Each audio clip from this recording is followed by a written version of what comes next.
Good afternoon, good evening, good morning, ladies and gentlemen, wherever you are in the world. This is Jock here. This is Pest Finder Pro, and today I've got one of our members from Pest Finder Pro who is coming along to talk to us. This is Mike from Humane Iguana Control, and Mike, his surname in Scottish is Ronquillo, Okay. but in Spanish is Ronquillo. So I There you said I go. was going to say that so that I could get that right. So Mike is one of our members of Pest Finder Pro, and this is a bit weird, right? Because we know here in America, millions of dollars of damage are caused by termites every year, and we don't even consider that there's anything else outside of the termites and carpenter ants and various other creatures that can cause millions worth of dollars of damage. Until I came across this guy who runs about daft in Miami chasing iguanas. And this was a new thing to me because then as I looked into it and as he became a member of our little Pest Finder Pro family, I looked into this iguana catching guy who was out there catching iguana. I never even thought that iguanas were a big problem. But you're going to learn in this podcast exactly how damaging iguanas can be, the intricate balance that we need in ecosystems, especially in South Florida. So without further ado, let's get right into Pest Finder Pro, and this is Mike from Humane Iguana Control. Mike, how you doing, my friend? Good, Jock. How are you, bud? Good to see you. So Good, man. listen, this whole idea of running around chasing iguanas. Now we've been working together in Pest Finder Pro for a little while, and I have to say that like I said at the beginning, I didn't really understand how big this is and how big a problem that is. But you were never really brought up and born into this. I suppose an example of what happens to you, and then you had to turn on to this problem. So tell us a little bit how you got started in this. What happened to you? Man, where do I start? Just right where it hurt you in the pocket. Yeah, right. So, I'm from Miami, born and raised. I'm a native here. I had a landscape company for about 11 years. During that time, I would see all the damage that iguanas were causing to houses, buildings, associations, a little bit of everything. Um, so one of my last clients that I had before I sold the company, he was a property manager in Miami Beach, and we had installed, I think it was about $4,000 or $5,000 worth of flowers, and the iguanas ate them all in 1 week. So that's $4,000 down the drain in a week. And he goes, "Oh man, the iguanas are eating the flowers. I don't know what to do. I have a guy doing it, but I guess it's not working." And I go, "Well, if you look at the traps, there's no food inside the traps. That's why it's not really working. They have a free salad buffet, in other words." So I told him, "Listen, if you want, I'm gonna start doing this myself because I want to save the flowers." He goes, "Give me a price." So my light bulb turned on and I ran with it.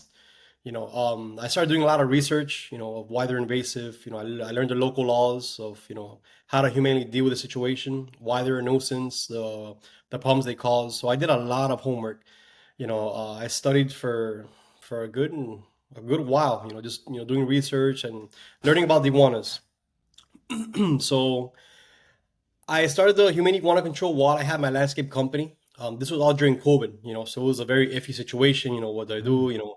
My landscape company is not doing too well because a lot of clients don't want you around their houses. A lot of clients lost their jobs, lost their homes. So I had to make a decision. What do I do? Do I continue the landscaping and the iguana, or should I just, jump on one and just run with it? And that's actually what I did.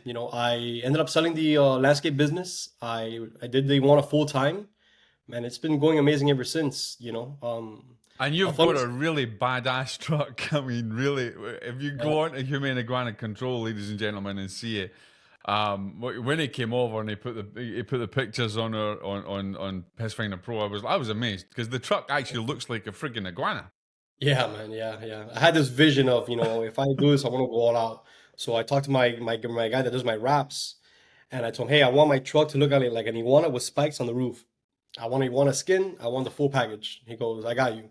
So I drove him crazy for a good couple weeks. Like, nope, nope, nope, nope. That's the one.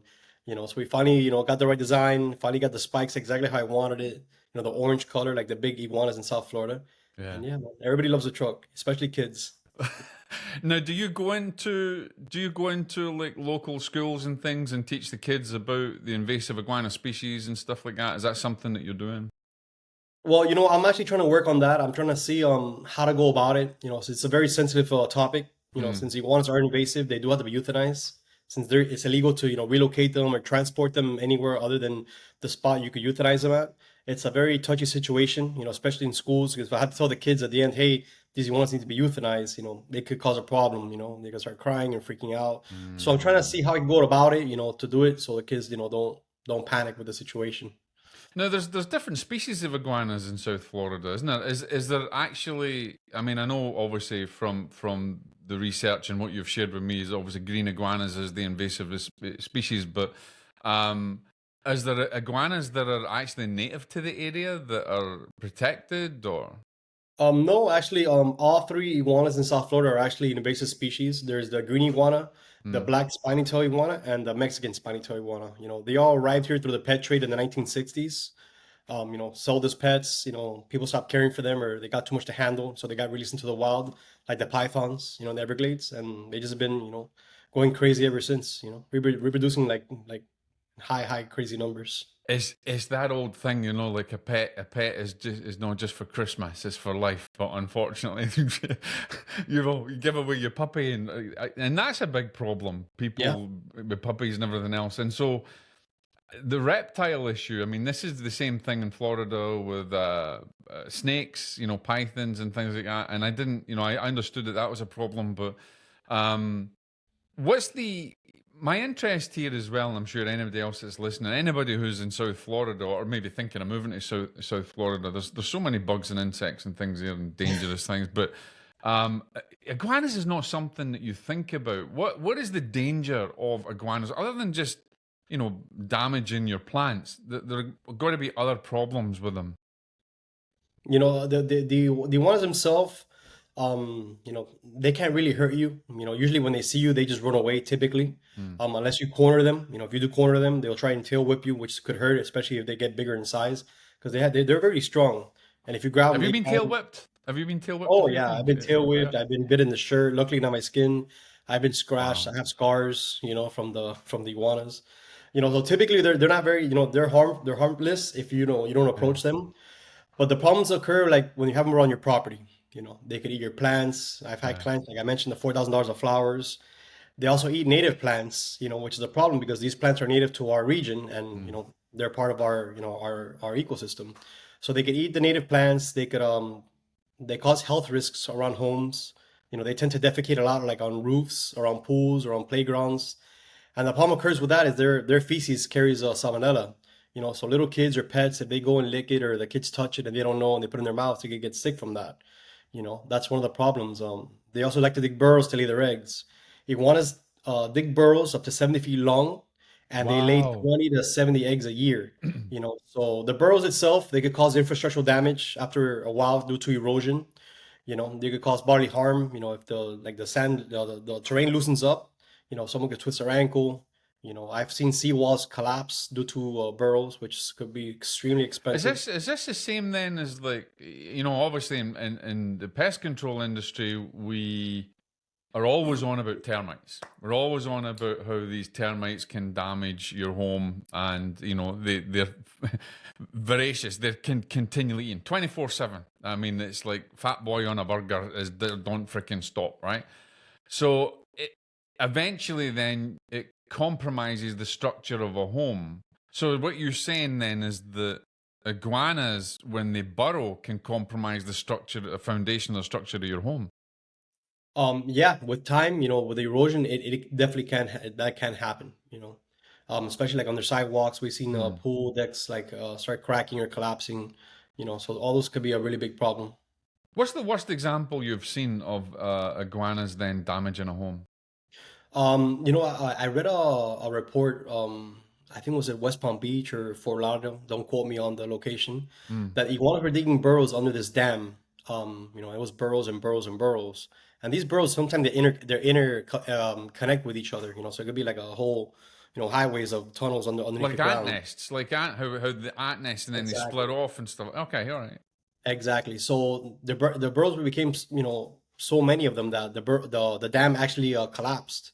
So it cost Oh, the city, I really? think it was $1.8 million in damages. So that's expensive from reptiles. And how long did that take? I mean, so here's the thing, termites, you don't see them.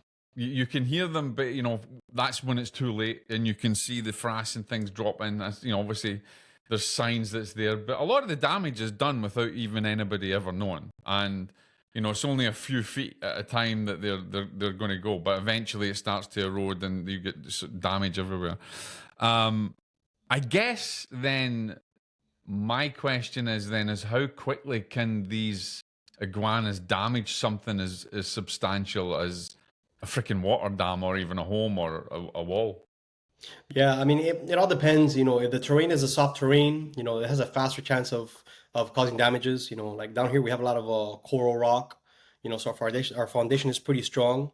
So it all really depends on the terrain. How soft it is and how much erosion it takes for something to start collapsing or start cracking. Now you've been featured a lot in big magazines. You've had articles done in local magazines. You were in the Washington Post, really. So I mean, you have actually become the expert in the area to go to. But I want to kind of drop into an article that was done recently because when I think Miami, right, and South Florida, especially Miami, I'm thinking about Miami. I'm thinking the 305 is well known. There's famous people there. There's multi-million-dollar homes, rock stars, just property that's all over the place that you just dream about. And then you've got boats that are worth millions of dollars. And this seems to be because you wrote, you were in an article about this that these $1 million yachts get damaged by iguanas. How does that happen? So typically what happens is, iguanas, they're very good swimmers, and down here in South Florida, like we have a lot of waterways. So let's say if you have iguanas on one property and the dog scares them off, they just swim off to the next one, and at times they land on properties that actually have, docks and boats. So since iguanas are such good climbers, they could easily climb up, dock pilings, figure out how to get on top of the boat, either through branches or through a rope. I've seen them climb through a skinny rope onto a boat. So when they get on the Uh, boat, what happens is sometimes they slip on top of the boat and they can't climb back out because the surface is so slippery they can't figure out how to get back out. So while they're on your boat, they could defecate, which could damage the clear coat. They could scratch up your upholstery. They could if they find their way into a certain hatch on your boat that has electrical components, they could damage the wiring as well if they get erratic inside of there. So there's a lot of damage that could be caused to the boats due to iguanas. let me, does the people that live in Miami, are they aware of this problem, or do you think that there's not enough awareness of this particular issue in South Florida? I mean, a lot of residents we've spoken to, they're not very aware about the damages they create. They're not aware of how negatively the iguanas impact our ecosystem and our native species. So, throughout my process of my business once I started, I've done a lot of educating, like a lot of educating. I sound like a broken record, like, iguanas are invasive. This is what they do. I feel like making like a pamphlet, like, here you go, read this. But yeah, there's not many people that are aware. Some people, I get a lot of like hate messages, like leave them alone. They don't do anything. The blood is on your hands. And they don't understand that we're actually doing something good for our ecosystem. So let's In the talk about beginning was that. Let's talk about that a little bit. Sorry for bit because that's important, right? We're talking about people don't realize how important this is to the ecosystem, and I know from some of the things that you've shared with me and some of the content that you've written about as well. Um, that there's a very delicate balance in the ecosystem in South Florida, and it affects a lot of other species. So let's go into that a little bit more, so that people can become aware that this is a serious issue. Of course. Of course. The iguanas, I like to like be very clear and be very, very honest with what I talk about. So the iguanas are not the main cause that are affecting these endangered species, but they are affecting the population. Iguanas like to go into other burrows at times to lay their eggs. So there's one specific animal, it's called the burrowing owl. This burrowing owl also digs burrows to lay their eggs, but this is a native species which is endangered. So the iguanas goes into these burrows of the owls. They'll destroy their owl eggs, so the iguanas can lay their eggs. That's one of the Ah, problems. They do the same thing for the gopher tortoise. Same process. And the other one that I know gets affected every once in a while is the Miami blue butterfly. So the Miami blue butterfly likes to lay their eggs on a plant called nickerbean. So what happens is the iguana starts eating all the leaves of the plants, and then the butterflies can't lay their eggs onto those plants. So that's another way that iguanas affect our native species. okay. You went quiet and dead there for a minute, so jump back into Nickerbean. Something happened with your signal, and Oh yeah, and we'll just edit it, so don't worry. yeah. I was gonna tell you that. Just I don't say nothing because I don't interrupt, but your screen has been like blurry this whole time. Oh, don't worry about it. It should be fine once it Oh, things as long as okay, you okay. as long as you. But you can see me moving, yeah. Yeah, yeah. I guess Oh you're yeah, moving. that's It's just fine. like All very right. like staticky. All right, so yeah, we'll just edit it, so don't worry about it. So go back into you said they eat a lot of Nickerbean.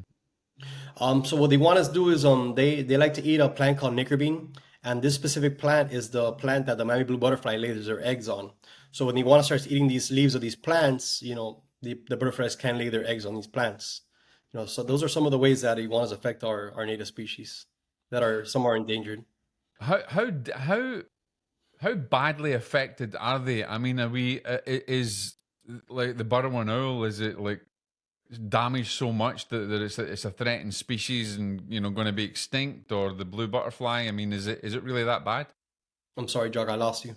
I said, is it really that bad with the native species? I mean, are they getting to the point where it's threatening them to extinction, or how bad I is mean, it? like I mentioned before, the iguanas are not the main cause of Right. these species being affected. A lot of new developments, like new neighborhoods. Every time they take over lands to build, it affects these species. Hmm. That's why a lot of areas are protected. To try and protect our native species so they don't get extinct. But the iguanas, they do play a role into the affecting our native species. But they're not the main cause of why these native species are being affected. But they're not native. I mean, they are invasive. They shouldn't actually be in South Florida, and this is why it's causing this imbalance, if you like. Exactly. Exactly. Yeah. Yeah. The iguanas. Remember, the iguanas. They thrive in our climate. Our climate is is very Yeah, ideal for them. yeah. So when you have all these iguanas, let's say in urban areas, around neighborhoods that have lots of homes, there's very few predators in these areas. So the iguanas can thrive and multiply in amazing numbers. So they have very few predators in South Florida. They have alligators, they have big snakes, Hmm. owls, raccoons, but you have to like take in the numbers into consideration. The iguanas lay 20 to 70 eggs a year. That's just one female iguana. So if you multiply the female iguanas by how many there are in South Florida, it's crazy. All right, you lost your signal again there for some reason. For God's sake. I don't know. My signal's 100%, but you keep going in and out. Like your screen keeps going black sometimes. Oh, God. All right, we'll work on that. So, okay, so what I want to kind of jump into now is in Miami. There's been such a problem in Miami. You were recently featured on the news in Miami, and there is it only now that they're taking it more seriously? Because I mean, it seems to be that now you don't hear about it as much as it was before, but now they're taking it seriously, and you're involved in that. Yeah, I was actually interviewed by NBC6 and Telemundo 51, their local stations here in South Florida. Um, there's different parts of Miami-Dade. I'm sorry, different parts of of South Florida that some counties actually have been implementing iguana control um, projects. Key Biscayne is one of them. They've been doing it for a while.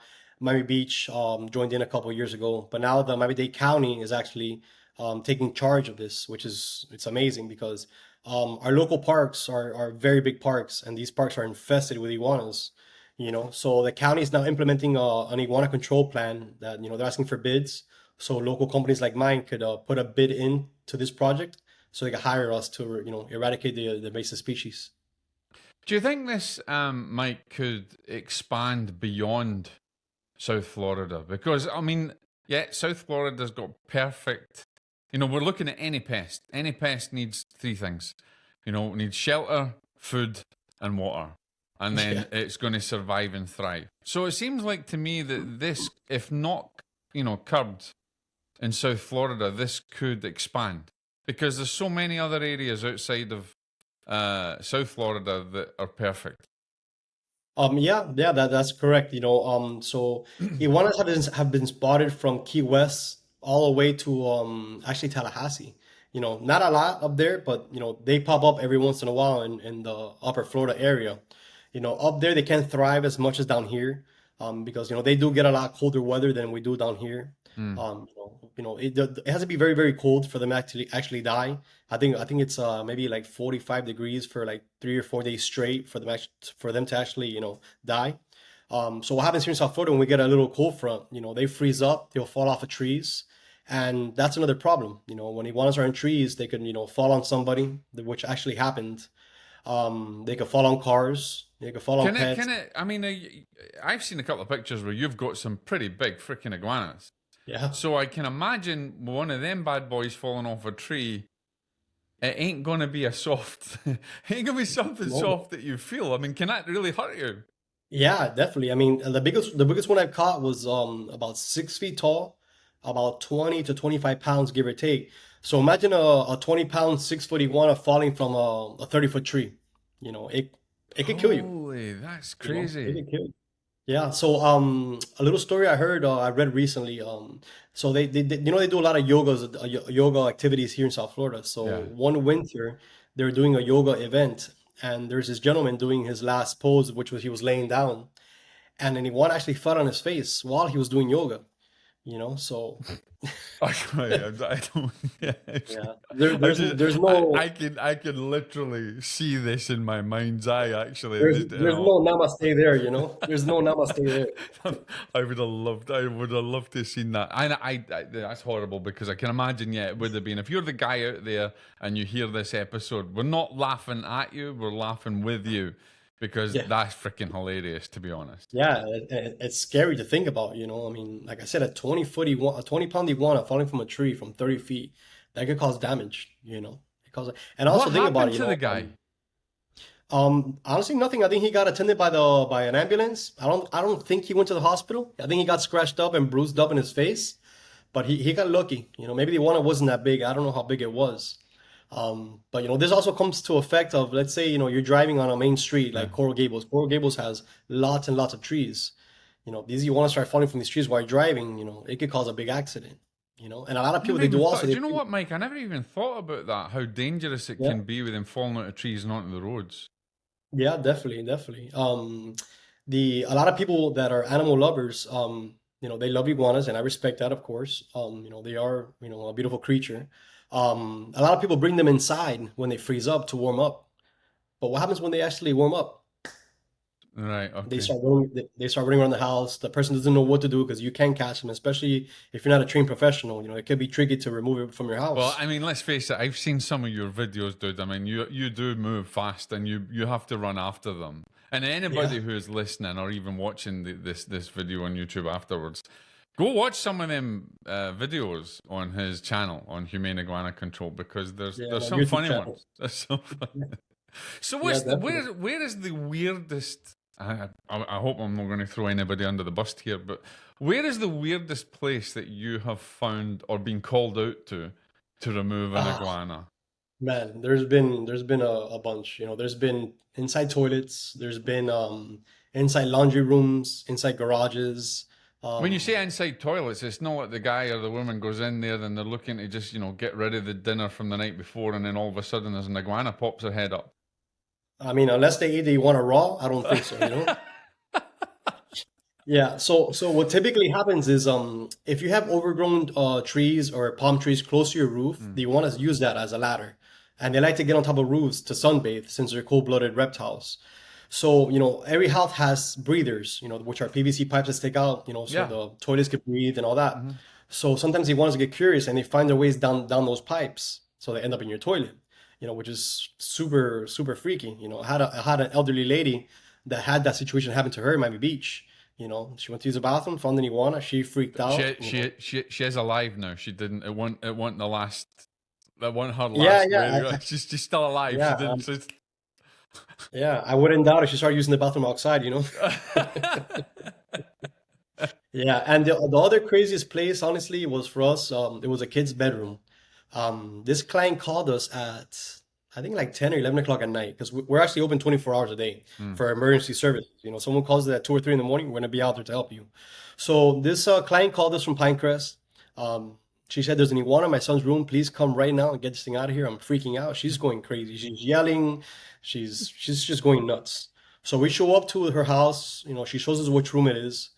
We were looking in her room in his room for about a good 10 minutes. We couldn't find it, and it ended up to be on, right behind his pillow.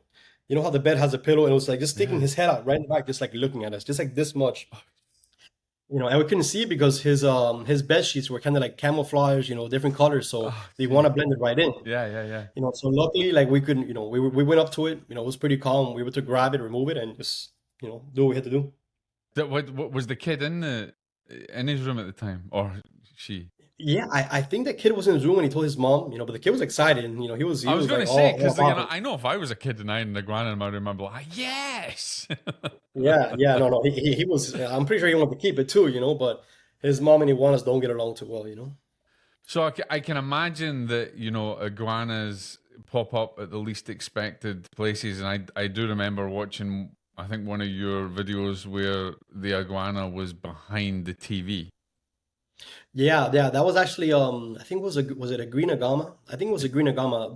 The client confused it with the iguana because it was green, but it ended up being a green agama. What's the So yeah, we were able difference? to. They're just a different species. Those are actually invasive as well, but these Right, guys are fast. Yeah, these right. are much faster than iguanas. These things are really extremely hard to catch. Yeah.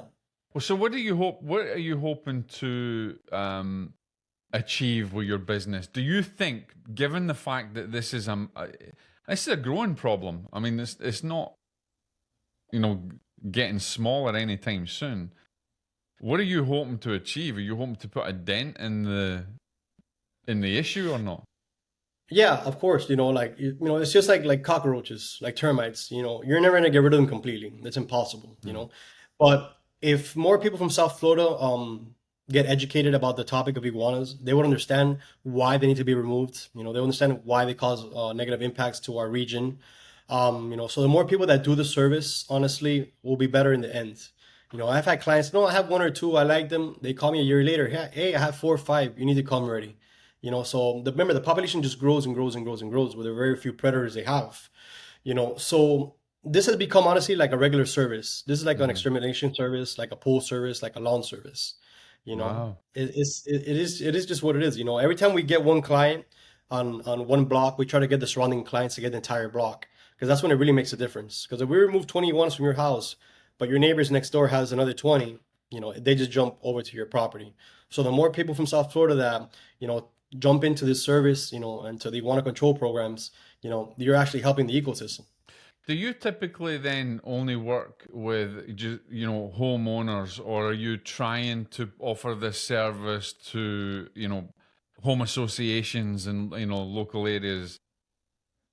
No, we actually do anything. We do all kind of properties. We've do residential, we do associations, we do condominiums in the beach. Hmm. We've done schools before. Actually, we've done like 3 or 4 schools, which is great because there's a lot of kids get sick from the health risks. We even do cemeteries. you know. Cemeteries. Yeah. We got a call from a cemetery, I think in North Miami, that they had a lot of iguanas. Um, Digging up the bodies, or so I'm sorry. digging up the bodies. Well, I'm getting to that. You, Oh you- no! you're gonna, Are you really yeah, you- serious? All right, you're, okay, you're gonna freak out with this one. So, all right, they call me for the cemetery iguana service, and I'm like, oh my God, a cemetery! Oh boy, sounds exciting. all right, yeah, 'Cause I respect the whole cemetery thing, yeah, but yeah. So, we went there. We looked around.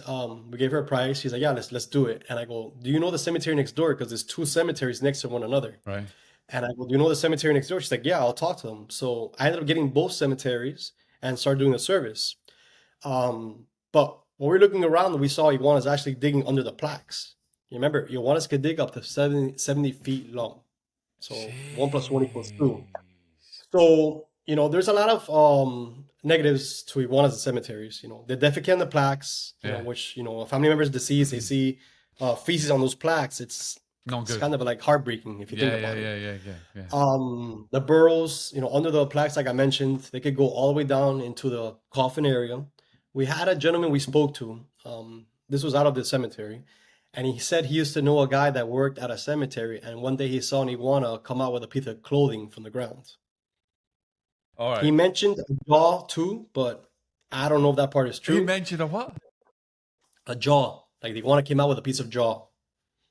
That's just freaky. I mean, imagine that is just that. I mean, you imagine putting good old Uncle Albert in the ground, and then somebody comes out with his jumper or his jacket. You know, this iguana Yeah. comes out. Ah, jeez. Yeah, this was at a cemetery in Key West. He was telling me about, when he told me that the iguana came out with a piece of clothing. I guess it was like stuck to the iguana's nail or something, which makes sense because Ah, their nails are jeez. very Yeah, yeah, sharp. yeah, yeah. So But I that's guess with the that's just headstones as well. I mean, they're not yeah, cheap, right? yeah, exactly. With time, what happens if the iguanas dig burrows under They those collapse. stones you mentioned? Yeah, I mean, eventually it could erode and it can turn over, it could fall over, it could break, and like you mentioned, they are very expensive. Joking. So I mean, just having iguanas in cemeteries in general, it's just not a good mix to me. So I missed you again there. The signal just dropped again. But yeah, so you say what you said again. That what happened in the cemetery there. Yeah, so having iguanas in cemeteries is not really a good mix. Anywhere from their digging habits to their feces on the plaques, it's not good. So I mean, I guess then the damage not only in cemeteries, but I want to jump onto as well is Miami, South Florida is, if you're into golf, it's a mecca. It's got some beautiful golf courses. So I guess these iguanas can damage the golf course severely. Yeah, yeah. We actually do two golf courses here in South Florida. One of the golf courses we do, they called us because the prior company unfortunately shot in a direction where he shouldn't have been shooting at. Hit a boat, so they got fired. Which I understand because you have to be when you're shooting iguanas, you have to be very, very careful. You can't aim towards houses, you can't aim towards boats. If there's a school nearby, don't even think about shooting because they will call the cops. So they hired us to start doing the iguana removal service there. That place is infested. It's in Coral Gables. Wow. We removed, I would say, man, we started, I think, like 3, 4 months ago. I would say we removed close to 400 to 500 iguanas around Wow. there. And like you Wow. mentioned, it's true about the damages they cause. Here we go again with the burrows. Mm. The iguanas like to keep their golf courses like pristine. The grass very flat, very even. Yeah, So yeah, when people yeah. play golf, everything goes smoothly. But when you have iguanas, they start digging these burrows. Stuff start collapsing. The beautiful landscape starts getting eaten. So it becomes a problem. Luckily this golf course actually is full of crocodiles. You know how you go to a golf course and each one has like their own little pond. Yeah, yeah, yeah. Yeah, I've seen that. I've seen Each a one of few these, crocodiles come out of there. yeah, each one of these ponds has one or two crocodiles living inside of it. So it helps. Not as much, but that So helps do the some. crocodiles eat iguanas? Oh yeah, yeah. If you go on my YouTube channel, I actually did a short that I caught a crocodile eating an iguana right on time.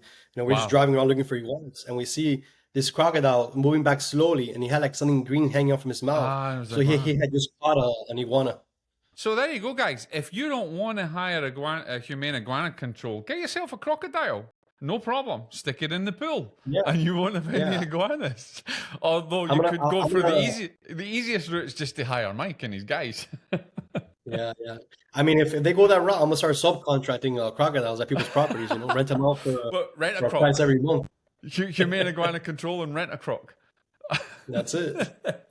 So listen, one of the things that you're known for, Mike, and I've seen some great photos of you, is you go out at night. I mean, you do nighttime iguana control, which is unusual. Tell us a little bit about that and why you decided to start doing that. Um, you know, when we first started, I wanted to, come up with new ideas. I said, to, provide the most effective services. On some properties we were doing, we noticed that it wasn't very effective. Like traps weren't effective. They weren't really visible on some properties. And these properties are just full of vegetation. Like they're overgrown with trees and brush, Mm, which when you have a property like that with so many trees and landscaping plants and all that, the iguanas tend to hide more, which are they're harder to locate. mm, And when you have certain plants on your property that iguanas like to eat, the last thing they're going to do is go into a trap because they're feasting on a beautiful bougainvillea plant all day and they're mm. good. So we thought about let's try this at night. So we started at nighttime and it was extremely successful. My what we do is we let the client know, hey, we're gonna go tonight at this time. My guy's gonna be wearing bright green or green vests with reflective on them with our company information in the back. So they know who we are, because remember, we're going in the dark and we're shooting. So my guys are very, they have their safety gear on. We parked the Iguana truck in front of their house, which our Iguana truck actually has green neon lights underneath it, like underglow lights, so they know who we are and who's there. Mm. No, And then we use you this don't. LED. Let me just stop you, because you don't always shoot, do you? Because I guess people won't want you going in there with a gun and shooting them. I mean, you've got other ways of taking them as well, I guess. Yeah, we have different methods we use. At nighttime is typically shooting, because typically what happens with the iguanas, they sleep on trees at night, so they're very, very high at times, so they're hard Right. to reach. Yeah, so when the iguanas are in high places, they're it's an easy shot, to get one shot to the brain, which is the way you're supposed to euthanize them, and it's the most humane way. If you look at the local laws with FWC, that's the permitted way to euthanize iguanas is one shot to the brain so they die instantly, so they don't suffer. So yeah, my guys will show up with their safety gear. They have these bright LED headlamps on. Mm. They look around all the trees, and it's been very effective. I remember, I think about a year ago we removed about 100 iguanas in one night. From one home. Um, well, the first home was about 60 of them because they had a massive amount of babies, because they're on the Wow. water. So they had a bunch of babies on the trees, like, and these were just like hand pick, hand pick, hand pick, hand pick. So that total night in about, I think it was maybe like 3, 4 hours, we caught about 100 iguanas from 6 inches all the way to like 3, 4 feet long. What's the worst damage you've seen in a home since you've started doing this? That you've gone in and went, oh wow, this is crazy. Yeah, I mean the worst damage we saw is a property we do in Miami, that the seawall was collapsing. Because when you Wow. look down in the, by the seawall, where the seawall meets the grass of the property, there is a big chunk of grass and soil missing, Yeah. about 4 feet by like 15 inches. So when you look down, you actually see the water. So the seawall somehow is just start collapsing with the erosion. That's crazy. And I Yeah. mean, did the owner know that it was iguanas, or were they totally like haven't a clue? I don't think they knew. I think they had no clue. I think maybe they thought it was like a bad construction job they did, but I showed them the Really? holes that were there, and I mean 1 + 1 = 2. So anybody who's living in South Florida now and thinking that maybe your home is there's something wrong with it, or there's something the construction, maybe have a think that maybe you have iguanas and you don't even know it, and maybe there's burrows under there you don't even know it. Now, which brings me to another point. You have a very unique way of checking these burrows. Tell us about Yeah, so typically, when we get a lot of calls to say, "Hey, I think I have iguanas because I have see these feces around my house. Can you come check it out?" So typically, when I check a property out, I don't just go and look for iguanas. I look for burrows. I look for feces.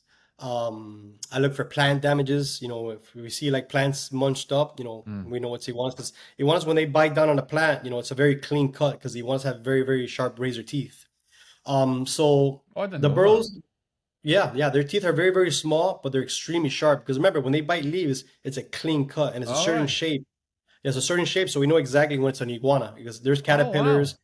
Yeah, there's other animals that we could tell the difference if it's like a roundish eating caterpillar. So when Right. it's like more like a triangle shape, we know it's a chomp from an iguana. Wow. So once we see a burrow on a property, we tend to use this method called the endoscopy camera. Mm-hmm. It's a Bluetooth camera we use that connects to our phone. So we to like just start putting inside the hole, Mm. and we try and see, if there's any iguana eggs inside.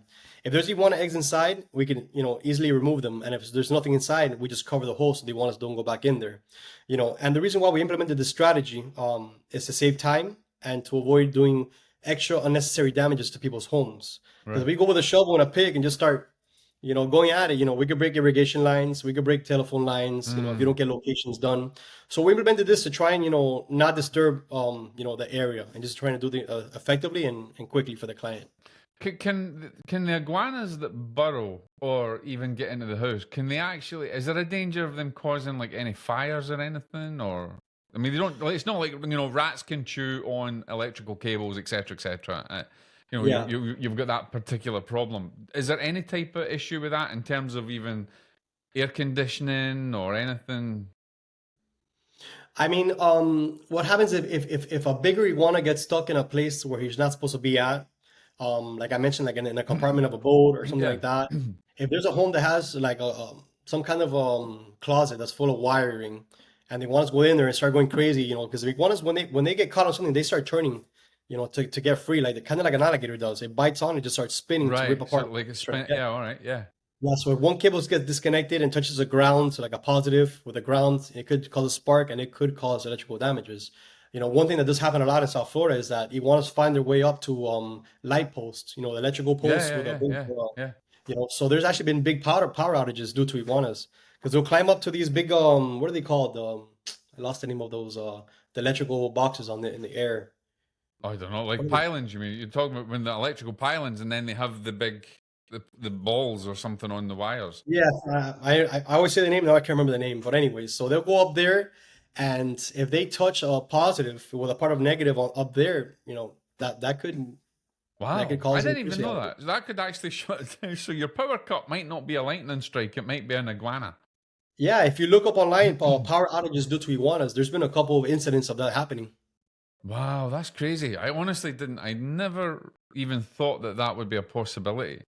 So Yeah, there you man. have it, ladies and gentlemen. Iguanas in South. If you live in South Florida, you ain't. You know something, Mike. Everybody says to me, why did you, move out of South Florida? Why did you not South Florida, Florida, Orlando, where I used to live? Why did you come down to North Carolina? I says because when I was in Florida, I realized if it swims, crawls, flies, it normally wants to kill you.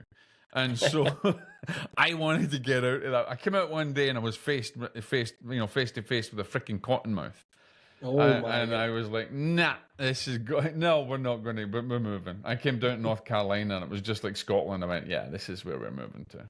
And besides, they got moonshine down here, which is freaking awesome. So, so That's a anyway, good no, change. no, I'm only joking. I'm only joking. But essentially, guys, if you're listening here and you have a home in Florida, and I guess anywhere, not just South Florida, because this is a problem that could really escalate. All right, think about it. We protect our homes from termites, right? We have termite bonds that have to be. In fact, insurers legally you are required to have a termite bond because of how invasive, how damaging termites can be.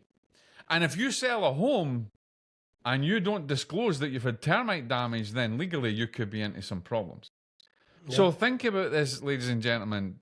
Whilst they may look beautiful and they're great creatures, they are indeed invasive pests. And they do create millions of dollars worth of damage to your homes, to parts, to infrastructures, to the ecological balance of the local environment. It is a real serious issue. So that we're grateful, you should be grateful that you have a company like Humane Iguana Control and guys who are dedicated to actually bringing balance and harmony to the ecosystem. Yeah. So tell everybody, Mike, how they can get a hold of you and, what services that you'll offer and even if there's any guarantees with the service that you give, tell them about that before we finish off. So typically, you can go to our website, humaneiguanacontrol.com. All our information is on there. All our services, the preventive measures we use, the control methods that we use. So if you guys need services, you could just go on there and look at the information. If you want to see how our stuff is done, you go to our YouTube channel as Humane Iguana Control, and you see how we implement our strategies on different methods, so different properties, to properly eradicate iguana from your home or business. And I think the last thing I'll say as well, for those of you out there that do love animals, and I understand this, but I'll tell you what, if you have a snake or you have an iguana or you have a dangerous creature in your area and you've got kids, you ain't going to be thinking too much about whether it's a right or wrong thing to get rid of them. If they're threatening your family you're going to want to get rid of them. So Exactly. don't be too don't jump to conclusions when you put yourself in somebody else's shoes and understand that these creatures do bring disease and they do cause a lot of damage. So Mike, thanks for being with us. I know we had some little glitches with the internet as good drive is crazy, But I really enjoyed this, and we'll get you back on because there's probably a lot more that we can talk about. Thank you for being a guest on Pest Finder Pro, and also thanks for being part of that family as well. So, guys, if you really have a problem with iguanas, please reach out to Mike at humaneiguanacontrol.com. And if you have, you ladies out there, if you have iguanas that decide to join you in the shower or when you're getting changed, then for goodness sake, Mike will probably hear your scream from somewhere across Miami, and all you need to do is call him, and he'll be there to help you. So it's a family concern, it's a family business. Good luck to you, Mike, with everything that you're doing, and I hope that you get into schools and educate our younger folks, because I think that's something that we're needing more than anything else as well, is to educate our younger community. So any last words that you want to give to our listeners out there? Nothing. You actually brought up a good point. We've had a lot of clients tell us about their pets getting sick from coming in contact with iguana feces. And vet bills are extremely, extremely expensive. Yeah. Very expensive. So it's a good thing you brought that up. I forgot about that. No, definitely. I mean, really, if you've got pets, then you don't want your pets mixing with the iguanas. So get in touch with Mike. And in fact, you know what? Let's have a little bit of fun. If you're in South Florida and if you're in Miami and you see the iguana truck, take a shot of it, send it into us at Pest Finder Pro. We'll give you a big shout out. Hell, we might even send you a friggin' t-shirt or something. But target Mike, look out for the truck, look out for the iguana truck. Give him a call. He'll get rid of your iguanas. And remember, guys, when you're on the golf course, it might not be your golf ball. It might be an iguana egg. So take care. God bless. Thank you, Jock. Have a good one.